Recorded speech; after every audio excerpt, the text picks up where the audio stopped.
I was 32, single, financially independent, and somehow still the extra person in my own family. My older sister, Melissa, was married. She had a 5-year-old son. To my parents, that made her the favorite. Every holiday, every birthday, every family gathering somehow became about her. When Mom announced a week-long family trip to a mountain resort, she sounded excited. "We're finally all going together." I smiled.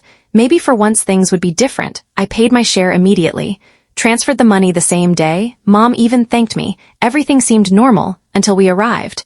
Dad walked to the reception desk. The receptionist smiled politely. "I have 3 reservations." Dad nodded. "That's right. Room 1, Mom and Dad. Room 2. Melissa, her husband, and their son." I waited. The receptionist looked confused. "That's all." I stepped closer. "I think there's a mistake." She checked again. "I'm sorry, I don't see another booking." I slowly turned toward my parents. Mom wouldn't look at me. Dad cleared his throat. "We thought you could figure something out." Melissa laughed, not quietly, loud enough for everyone nearby to hear. "Why waste money? We booked rooms for the real family." Her husband chuckled. Nobody corrected her. Nobody defended me. I stood there holding my suitcase, listening. Then I simply nodded. "Okay." Mom looked relieved. "I knew you'd understand." I smiled politely.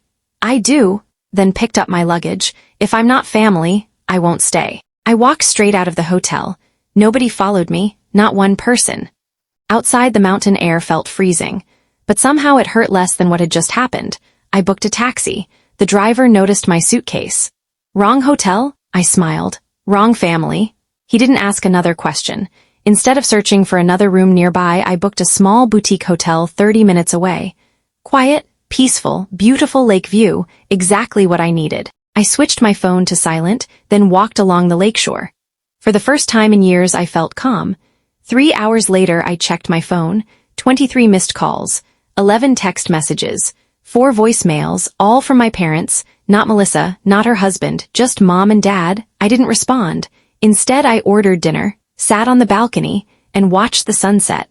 Another hour passed. The missed calls became 36, then 42. Finally, a message appeared from Dad. "Please answer. Something's happened." I stared at the screen, then locked my phone again. For once, their emergency wouldn't become mine. The next morning, I was eating breakfast by the lake. Fresh coffee, warm croissants, absolute silence. Then a black SUV stopped outside the hotel. I immediately recognized it. Dad's company vehicle. He climbed out first. Mom followed. Both looked exhausted. Dad rushed toward me. "We've been looking everywhere." I calmly folded my newspaper. "You knew where I was." "You had my phone." Mom burst into tears. "We're sorry." I waited. Dad took a deep breath. "Melissa is gone." My stomach tightened. "What do you mean?" "They woke up this morning and she'd packed everything." "She left?" Dad nodded. "Her husband too." "No," Mom whispered. "Her husband stayed. Melissa took their son and disappeared." Silence. Dad handed me a folded letter. "We found this on her hotel bed." My hands trembled as I opened it. The first sentence made my heart stop. "You finally know how it feels." I looked up. Mom was crying uncontrollably. Dad couldn't meet my eyes. For the first time, they realized Melissa hadn't only abandoned them. She had left because she'd been hiding something for a very long time. I unfolded the rest of the letter. It wasn't long, just 1 page. Every sentence felt heavier than the last. "Mom, Dad, you've spent years convincing yourselves that I was the perfect daughter. You defended every bad decision I made and expected Emily to quietly accept whatever was left." I looked at my parents. Neither of them spoke. The letter continued. "Yesterday was the final proof. You humiliated your own daughter in front of strangers, just to keep me comfortable. If you could treat your own child like that, one day you'll treat my son the same way." Mom covered her mouth. Tears streamed down her face. Dad looked completely lost. Then came the sentence that explained everything. "I'm leaving because I don't want my son growing up believing favoritism is love." I frowned. "Where is she?" Dad shook his head. "We don't know." Then he quietly admitted her husband doesn't know either. That surprised me. Melissa hadn't just left our parents. She'd left everyone, without a single clue. Dad asked me, "Will you come back to the hotel?" I hesitated, then nodded. Not for them. For Melissa's little boy. When we arrived, her husband, Daniel, was sitting alone in the lobby. He looked exhausted. The moment he saw me, he stood up. "I'm sorry," I frowned. "For what?" "For laughing yesterday." I should have stopped her. I simply nodded. He deserved to say it. Then he handed Dad an envelope. I found this inside Melissa's suitcase. It wasn't addressed to anyone. Inside were bank statements, credit card bills, loan notices. Every account was in serious debt. Mom looked shocked. I thought she was doing well. Daniel gave a tired smile. So did I. Then he looked at me. She hid everything. The holidays, the designer clothes, the expensive gifts, almost all of it was borrowed money. Dad slowly sat down. For years they had praised Melissa as the successful child. Now the picture they'd believed was falling apart. That evening, Melissa finally turned her phone on. Dad called immediately. No answer. Mom tried, straight to voicemail. Then my phone rang. Everyone looked at me. Melissa, I answered quietly. Hello. For several seconds neither of us spoke.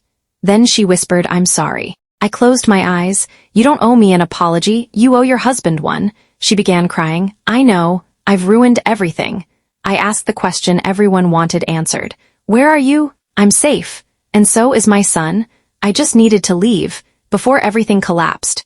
She explained everything. The debts, the lies, the pressure, years of pretending to be the perfect daughter. She'd become addicted to living up to the image our parents had created. Then she said something I'll never forget.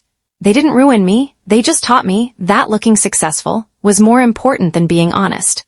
I looked toward Mom and Dad. Both had heard every word. Neither could deny it. Melissa took a shaky breath. I'll come back, but only after I tell everyone the truth. For the first time, our parents realized the family they had spent years trying to protect had already fallen apart. The next afternoon, Melissa returned, not alone. Daniel stood beside her, holding their son's hand. Mom ran toward her, trying to hug her. Melissa gently stepped back. Please, let me finish first. Everyone gathered in the hotel lounge. Melissa looked around, then took a deep breath. I lied. For years. I wanted everyone to believe I had the perfect life. She looked at Daniel. I hid our debts. I opened credit cards without telling you. I'm sorry. Daniel didn't interrupt. He simply listened. Then Melissa turned toward our parents. And every time you compared me to Emily, I believed I had to keep winning. So I kept pretending. She looked at me. Tears filled her eyes. I'm sorry for yesterday. I'm sorry for every cruel thing I ever said. I walked over and hugged her. Not because she'd been right, because she'd finally chosen honesty. For the first time in years, she wasn't pretending to be perfect. She was simply being real. Before we checked out, Dad quietly asked the hotel manager, can I see the original booking? The manager printed it. Dad stared at the paper, then handed it to me. 3 rooms had actually been reserved. Not 2, I frowned. Then what happened? The manager pointed to one line, room 3 canceled. Canceled 3 days before the trip, requested by my father. Silence. Dad slowly sat down. I thought we'd save money. I assumed you wouldn't mind. Mom looked at him in disbelief. You canceled her room? He nodded. I never imagined it would hurt her this much. I folded the paper. It wasn't about the room. It was about knowing I wasn't worth keeping. Dad covered his face. For the first time, he fully understood why I had walked away. 6 months later, Mom called. We're planning another trip. I smiled. That's nice. She laughed softly. No, it's only nice if you come. A few days later, she emailed me the booking confirmation. I opened it. 4 rooms, not 3. Mom and Dad, Melissa's family, my room, and 1 extra room just in case anyone needed more space. At the bottom, Dad had written one sentence. No one in this family will ever be left without a room again. I looked at the message for a long time, then I replied, I'll be there. The trip wasn't perfect. Families rarely are, but something had changed. Nobody compared us. Nobody treated one child as more important than another. Melissa and Daniel started rebuilding their marriage. Slowly. Honestly. Mom stopped measuring love by appearances. Dad stopped making decisions without thinking about their consequences. And me, I finally realized walking away that day wasn't the end of my family. It was the moment they were finally forced to face the truth. Sometimes the strongest thing you can do is quietly leave and let people discover exactly what they lost.